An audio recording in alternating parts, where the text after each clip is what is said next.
Thank you, Madam Speaker. I speak in support of this bill introduced by the Honorable Finance Minister. Today, this House is addressing an issue of eminent importance that will positively impact the lives of more than 20 crore depositors of urban cooperative banks, district central cooperative banks, and state cooperative banks, whose lives and life savings were under jeopardy because of a regulatory twilight zone. That cooperative banks are in a precarious state owing primarily to unprofessional management and non-compliance with modern banking practices is beyond dispute. When these banks crumble under their own weight, helpless depositors are left to fend for themselves without much effective legal redress. We have seen how in the recent past, thousands of depositors, primarily from modest middle-class backgrounds and lower middle-class backgrounds, have been defrauded. The PNC Bank case in Mumbai and the Sri Guru Raghavendra Cooperative Bank case in my own constituency of Bangalore is a case in point. This is a result of proper lack of regulatory oversight by cooperative banks by the RBI.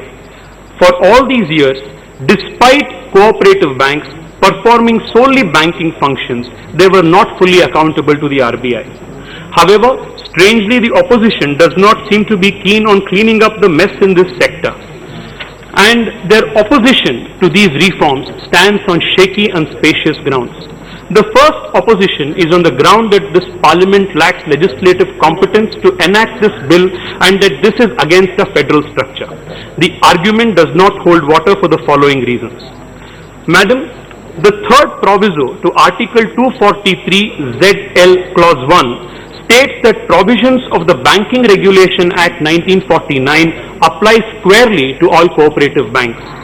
Speaking on this, the constitutional bench of the Supreme Court, in many judgments, the latest being the constitutional judgment in Panduranga Ganapati Chaugule versus Vishwas Rao Patil, as recently as May 2020, stated that the constitutional provision itself makes a distinction between a cooperative bank and other cooperative societies and applied the law enacted under entry 45 of list 1 of the 7th schedule to the cooperative banks. It thereby set at rest all controversy concerning the applicability of the BR Act 1949 to banks run by cooperative societies. It also made it clear that such banks are governed under Article 40, Entry 45, List 1 of the 7th Schedule. Madam, the proposed bill only refers to such societies which are solely performing banking functions, and it is to be noted that incorporation powers are still with the state registrars, and therefore it requires the scheme envisioned by the Supreme Court.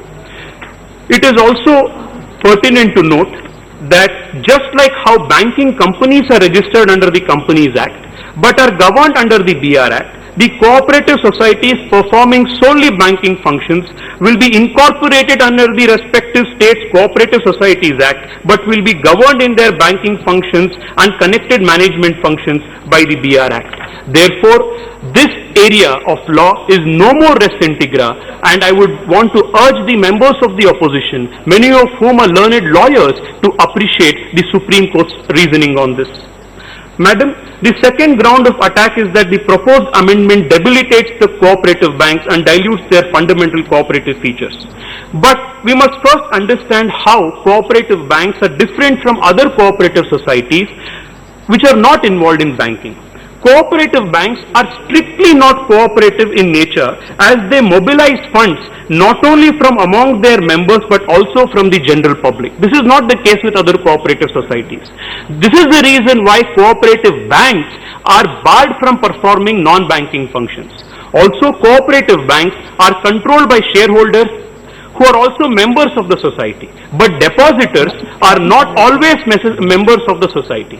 Therefore, a non-member depositor is not permitted to participate in the decision making or borrow his money, although it is his funds that are at stake. This places cooperative banks in a class different from that of other cooperative societies. This is the reason why all cooperative banks repeatedly has been held that must come under the supervision of the RBI. All these years, madam, the biggest problem before the cooperative banks and their administration was the problem of dual control.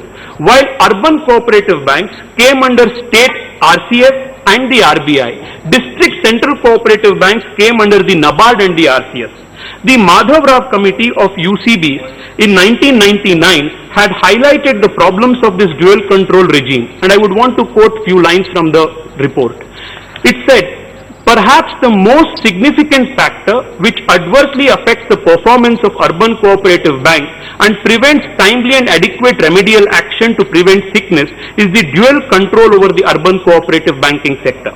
The committee is convinced that unless the dual control is replaced by unitary control, it will not be possible for a healthy urban cooperative banking sector to subsist. This unitary control must recognize that whereas the cooperative character of UCBs may be controlled by the Registrar of Cooperative Societies, its banking functions must necessarily be under the control of the sole control of the RBI. This precisely is what these amendments propose to do. In that regard, Madam, in 1999, the Madhav Rao Committee had made recommendations that the BR Act must be amended. Sadly, for all these years, these were not done. And to even do these, bring these monumental reforms, it took a Narendra Modi government in office. From the perspective of the depositor, Madam, a bank is a repository of trust. The moment a financial institution uses the word bank, the depositor presumes that it is supervised and guided by the RBI and therefore his deposits are safe. He does not understand, nor does he know, that multiple legislations cover the field of banking and cooperative banks. This dual control regime therefore placed depositors of different banks on different pedestals, which created a peculiar practical as well as a constitutional problem. Nothing highlights this anomaly better than the recent redressal of the Yes Bank by the timely intervention of the central government, the finance minister and the RBI, by facilitating speedy reconstruction of the Yes Bank, while depositors of both PMC Bank as well as the Guru Raghavendra Bank continue to be in distress because of the moratorium placed on the respective banks even to this day. This was because the law, that is the BR Act, permitted the RBI to restructure and reconstruct banking companies while not allowing for the same in respect of cooperative banks. This was a gross violation of the fundamental right to equality of depositors. I must thank the Finance Minister, Nirmala Sitharamanji, for bringing this issue to a closure, because very recently she had met with the depositors of Guru Raghavendra Bank in Bangalore and had assured all of them that appropriate legislative measures would be taken immediately to address this big legal anomaly. Madam, it is also pertinent to note that the amendment to Section 45 of the BR Act will henceforth allow reconstruction of banks without the imposition of a moratorium, thereby avoiding disruptions and panic in the financial system. Madam, it was appalling, rather surprising, that few learned members from the opposition said that law and legislation must not apply to the cooperative bank and that they must be let alone, that there must be no law that must apply and regulate their functions. Madam, banking is a very sensitive issue, and this is a space which cannot be let to have any statutory vacuum. Even ancient civilizational India was aware of this necessity and had framed appropriate rules in the Dharma Shastras. I would want to quote only one sentence from the Manusmriti. In the Manusmriti, a few thousand years ago, the lawgivers then had envisaged, "Yo nikshepam narpayati yascha anikshipya yachate tavubhav choravat shasyau dapyava tat samam damam." This means a borrower who does not repay his loan and a banker who does not repay a depositor, both are thieves and must be punished. Therefore, Madam, even since long, the importance of regulation on banking matters was stressed. However, in respect of cooperative banks, because of non-implementation of RBI suggestions, resulted in a clique of persons controlling cooperative banks in different states, resulting in huge losses to depositors and therefore consequent loss of the common man in the banking system. Let me just give one small example, Madam, before I conclude. The half of the deposits of the PMC banks is alleged to have been borrowed by the chairman of the bank In the case of the Guru Raghavendra Bank, only 27 borrowers have borrowed upwards of 927 crores and have contributed to more than 70% of the total NPA. The reforms that are today proposed will put an end to the conflict of interest of the promoters and usher in modernity, professionalism and progressive banking practices in the cooperative sector. Madam, the most other important aspect of reform that is being proposed is the auditing of the cooperative banks. Cooperative banks have often been found to cook books to suppress their maladministration. Even the creation of fake deposits, evergreening of NPAs, fictitious loan creations and false profit and loss statements are found at the time of emergence of scams. Madam, again in the instant case of the Raghavendra Bank, it had paid an excess of 70 crores as income tax by presenting false profit and loss statements even when the bank was suffering real losses. Madam, it is also important to note that the instant reforms are addressing one other pressing problem of cooperative banks, that is the difficulty of raising capital. Madam, in case of companies and commercial banks, capital can be transferred from one person to another, but is not refunded to the shareholder. But in a cooperative society, capital is refunded to a member if he or she so demands. Also, because there is no scope for appreciation in the value of share capital of a cooperative bank, mobilization of capital is a problem. Therefore, these reforms propose suitable provisions to make additional avenues to cooperative banks to raise additional capital.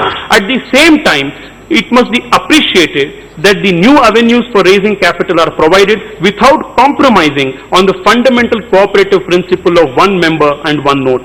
Madam, I would want to say in conclusion that even the provisions related to the removal of the board of a cooperative bank has been made mandatory with a consultation with the state government. This is in line with the constitutional principle of cooperative federalism. Contrary to the arguments that the opposition is making, these reforms will not only strengthen the cooperative banks across the country, but will also revive confidence of the small depositor, the micro business owner in the formal banking system, as in many cases, it is the local cooperative bank that is the face of banking system in India. Our government, under the leadership of our Honorable Prime Minister Narendra Modi, has always strived to protect the interests of the most vulnerable section of the society.